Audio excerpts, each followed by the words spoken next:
عزیزانو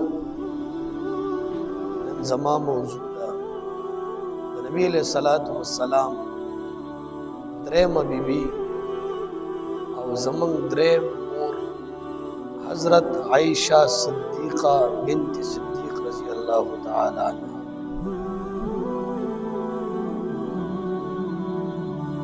عائشہ رضی اللہ تعالی عنہ عائشہ دا لقب صدیقہ حمیرہ دای لقب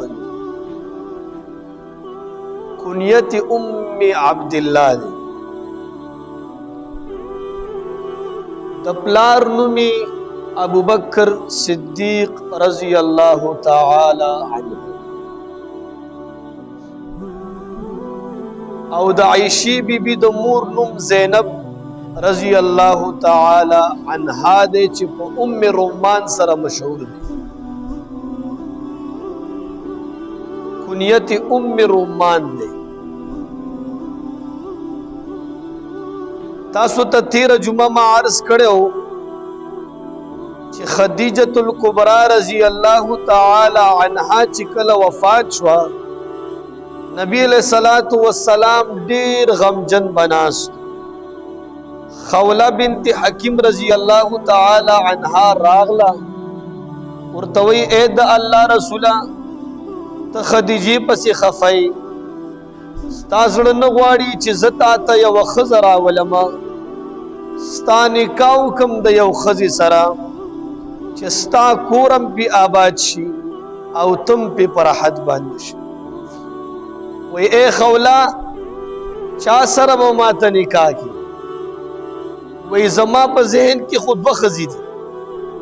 یوش کونډه ده سودا بنت زمعه رضی اللہ تعالی عنها، یو جنۍ ده ستا د یار د ابو بکر لور ده با اخلاقه با کرداره ذهینه با شعور جنۍ ده. دې دواړو څه زما ذهن دی که دې دواړو کې ته کوم یو کې زه به خبره وکړم. وی اے خوله دواړو سره خبره وکړه. نو تیره جمعه ما ذکر کړې وه د سودا بنت زمعه رضی اللہ تعالی عنها خبره. دی جمعه کې خولا بنت حکیم رضی اللہ تعالی عنها راغله د عائشہ بی بی کور ته. اول د عائشہ بی بی کور ته راغلی ده. عائشہ بی بی ته د هغې مور ته وی تاسو کره ډېر برکت راتلون کې دی، تاسو کره برکات به راځي. هغه ورته وی څه مسله ده؟ وی رسول الله مبارک د نکاح پیغام را لیږلی دی. وی پلاری بهر وته ابو بکر صاحب چې هغه راشي ټوله خبره به هغه کوي. ابو بکر صاحب چې راغله خولا بنت حکیم او خپل کوروالا ام رمان رضی اللہ تعالی عنہما ورته د نبی علیہ الصلوۃ والسلام پیغام ذکر کا. ابو بکر صدیق رضی اللہ تعالی عنہ فرمایي زما په بالکل اس اعتراض نشته. دین مخکې نبی علیہ الصلوۃ والسلام ته جبرائیل امین علیہ الصلوۃ والسلام راغلی وی ما ته ویل اے د الله رسول ما ته تحفه راوړې ده. تحفه څه شو؟ تحفه ریخم د دنیا ریخم نو د جنت ریخم ورته راوړو. نبی علیہ الصلوۃ والسلام فرمای وی ما چې کله د جبرائیل امین علیہ الصلوۃ والسلام دا تحفه وکتله ریخم د ریخم په منځ کې یو تصویر ما ورته ویل چې اے جبرائیل دا تصویر د چا دی؟ دا په دې مس کې چې کوم تصویر لګېدلې دا تصویر د چا دی؟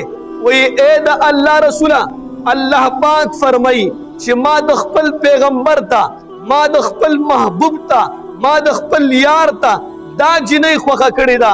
د الله د طرفه د نکاح پیغام ما راوړلې. الله فرمای زما حبیب ته وایا چې اے زما حبیبه دې جنۍ سره به ته واده. نبی علیہ السلام فرمای ما چې تصویر وکړو هغه د عائشہ رضی اللہ تعالی چې کله عائشہ سره بیا واده وشو ته ویل و اے عائشہ و چې ما هغه تصویر وکړو ستا تصویر.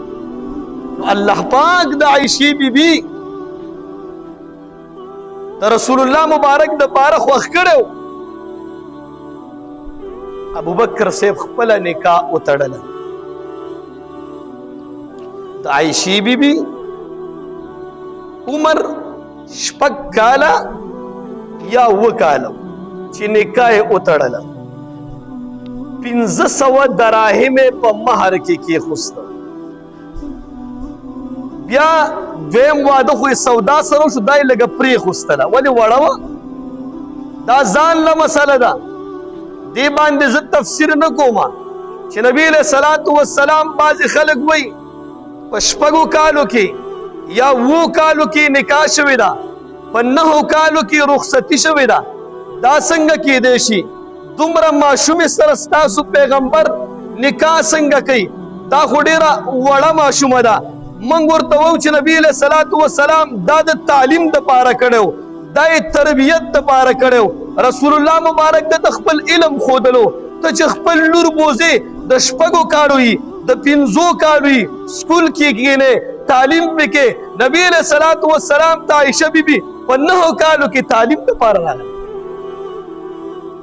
بل جواب یې دا دی چې هغه ټیم د نبي علیه صلات وسلام ټول خلک خلاف څومره سخته دشمني کوله او په دې مسله کې چا چیر نه دی کړی نو په هغه وخت کې دا جایز و او دا د 9 کالو جنکۍ به د دې وخت د 20 کالو جنکۍ ښکارېده او په دې وخت کې د 9 کالو دومره ښکاري په هر حال دا زما موضوع نه دی عایشه رضی الله تعالی عنها نکاح خپل پلار ابوبکر صدیق رضی الله تعالی عنہ وتړل 500 دراهم یې کېښوسته نبی علیه صلات وسلام واده بیا ونه کو رخصتي ډایرک ونه کړله څه موده پس ابوبکر صاحب ورسره ملو شو وایي ای د الله رسوله زما لور د 9 کالو شوه دا رخصتي کېنه هغه ټیم مدینې ته تللي وو وایي رخصتي کېنه وایي ما سره مهر نشته ابوبکر صاحب 500 دراهم رسول الله مبارک ته قرض حسنه ورکوي دا واخله 500 دراهم بیا په مهر کې رسول الله مبارک د عائشې رضی الله تعالی عنها په مهر د نبی علیہ الصلوۃ والسلام او د عائشې بیبي رخصتی نبی علیہ الصلوۃ والسلام طرف ته وشو عائشہ بیبي دا د 9 کالو او رسول الله مبارک تقریبا 53-54 سال چې کله واده کیږي رسول الله مبارک ته په ټولو بیبیانو کې د عائشه رضی الله تعالی عنها سره ډیر زیات محبت د رسول الله مبارک په ټولو ښځو کې جینۍ چې کومه وه وړه عمر والا وه هغه عائشه بنت صدیق رضی الله تعالی عنها وه عائشه بنت صدیقه رضی الله تعالی عنها ته سودا د خپل د شپې چې کومه نبی علیہ السلام هغه ته شپه ورکوله هغه شپه هم عایشې ته ورکړې ولې چې نبی علیہ السلام ته ګرانه وه ټولو به ورسره مینه کوي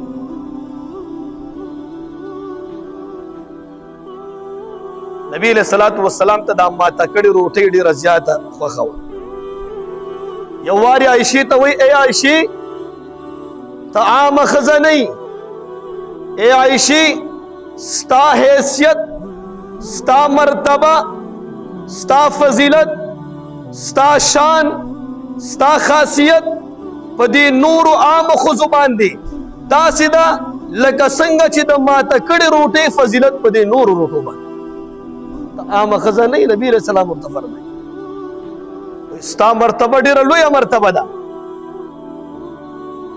یو وارې جبرائیل امین علیه الصلوۃ والسلام او رسول الله مبارک خبرې کولې عائشہ بنت صدیق رضی الله تعالی عنها راغلا جبرائیل امین علیہ الصلوۃ والسلام نبی علیہ السلام تو فرمایل اے د الله رسول په د باندې زما سلام وایا نبی علیہ الصلوۃ والسلام عائشہ بی تو فرمایل اے عائشہ جبرائیل ولار دے او وای چې زما سلام عائشہ باندې اول ولا عائشہ بی فرمای اے د الله رسول تو ورته زمانه طرفه هم سلام وکا او زما دي تا ته هم سلام چې داغي سلام دې ماته لوس عامه بیبي نه و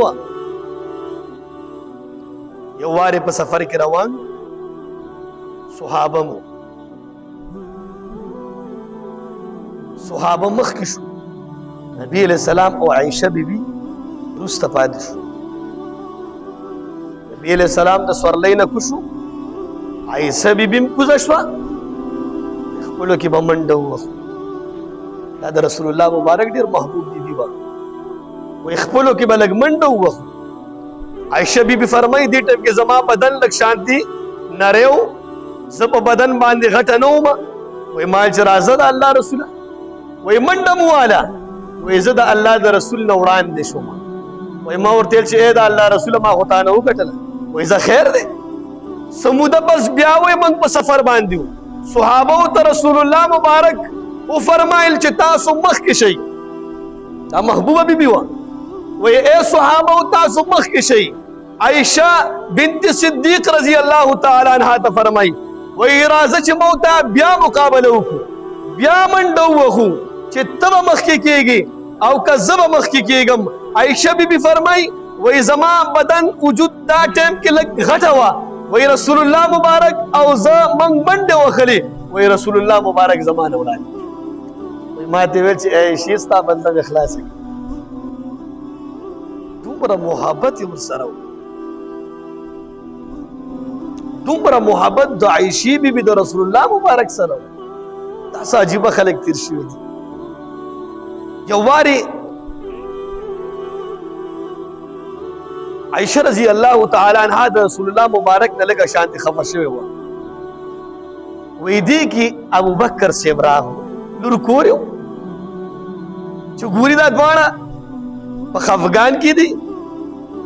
ابوبکر صاحب ته نبی علیہ الصلوۃ والسلام فرمایي وایي ته به زموږ فیصله کې. ابوبکر صاحب ورته وایي چې ای د الله رسوله دا ته څنګه خبره کوې، ونه فیصله به ته کې. دوی خو خپلو کې عایشه بیبي ته لږه شانتې خفه وه. نبي علیه السلام خو خندل، د هغې نخرې برداشت کولې. وایي ته به فیصله کې. وایي ښه. نو نبي علیه السلام عایشې بیبي ته وایي چې اوله خبره ته چالو کا. دا ورته وایي وایي ای د الله رسوله ته چالو کا. دومره مینې ورسره وه، خاوند دی د الله رسول سره دومره مینه وه. وایي ای د الله رسوله د ښځو چې دې نخرې ته ګورې، وایي ته چالو کا خو خیال کوه دروغ ونه وې. وایي ته چالو کا خیال کوه دروغ ونه وې. ابوبکر صاحب څپېړه ورکړه عایشه بیبي ته. نبي علیه السلام ته لاس ونیولو. وایي ما ته دې شي ته نه وې راغوښتی چې ته دله ټنګ ورکړې. دومره مینه. وایي ای ابوبکر ما ته دې له نه وې راغوښتی، زما د دې خو مینه ده. ما خو ویل چې ته به درې خبرې وکړې نو دا به نور هم خوشحاله شي، تا دله ټنګه څنګه ورکړو. دومره مینه د الله د رسول صلی الله علیه وسلم دا د عایشې بیبي سره